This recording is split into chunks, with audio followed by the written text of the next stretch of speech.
Hello everybody, this is Noel from the Tarda Zone and this is the Tarda Zone Talk. So as you know, we have a lot of deluded fans out there and fans in denial, and with the rumour that Doctor Who is on hiatus and BBC are actively looking for another streaming service, it seems that some people haven't grasped what the real issue was. But this from WilliamWho takes the biscuit.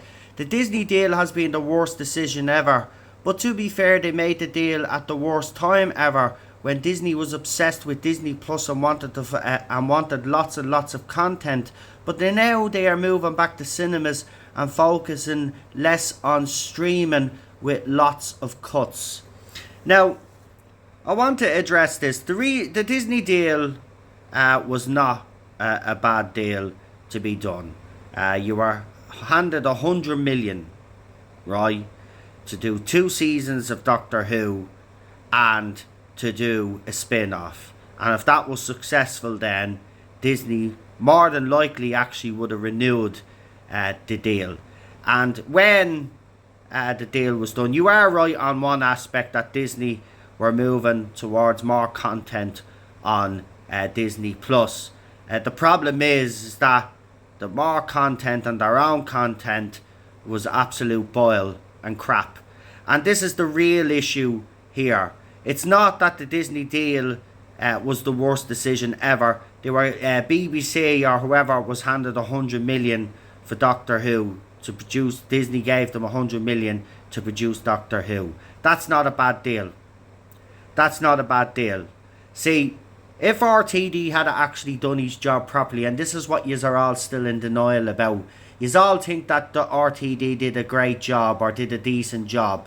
He didn't do a great job and he didn't do a decent job. And the only reason why there hasn't been a season 3 announced is because basically RTD fouled the ball, right? Now, you can go around blaming Disney, right, or saying it was the worst time to take the deal, right? And then let's just say another streaming service comes in, say Netflix, Amazon, Apple. Let's just say, right, one of those come in, right?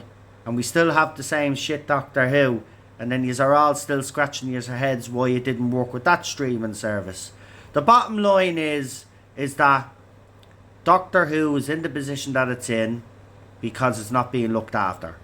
Doctor Who is in the position that it's in because RTD came back not to do Doctor Who because of the love of Doctor Who like he would have done back in 2004 when he announced he was bringing Doctor Who back. No, he brought it back because he wanted to push his own agenda, his own ideology, and we've seen that throughout his whole era.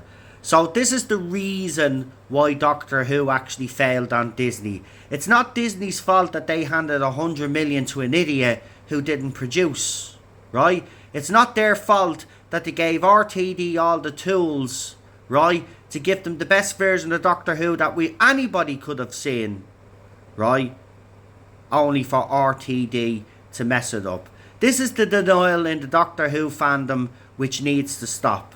The bottom line is that this version of Doctor Who was not loved by the public. It was not loved by Doctor Who fans, and it's only loved by a few people like WilliamWho and the Tharises of the world and the Matrix Lords and all of these other idiots that wouldn't know a good sci-fi if it hit them in the face, right? That's why this show failed. This is why we haven't had an announcement of a season 3. Why would Disney throw any more money, right? Even if they have gone back to the cinema model.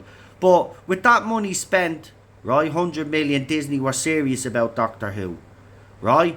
So if this had been a success, you can be guaranteed that Disney would have renewed this deal. The fact of the matter is, it wasn't a success. It hasn't done well in the ratings. Okay, even Disney's own ratings, which they haven't spoke about, there's rumours that they're absolutely shocking.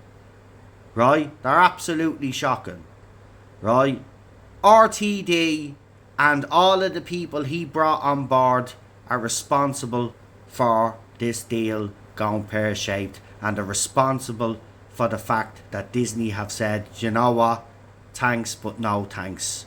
But I don't blame them, to be honest, because they've just flushed down $100 million down the tubes, down the toilet, right?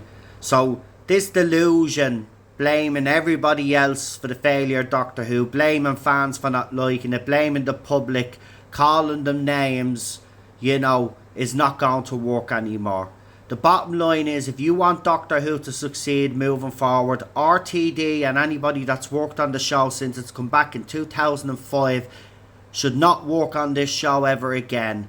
We need fresh eyes. We need people that are actually sci-fi writers to come in, right? And if they even need to bring in scientists to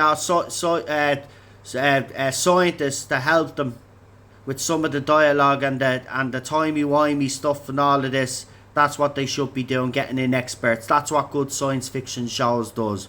But this show needs to go back to its roots, and it needs to do what it does best, which is telling good stories and giving us great characters. Doctor Who hasn't done that for a very long time. Anyway guys, don't forget to like, share and subscribe. Leave a comment and let me know what you guys think.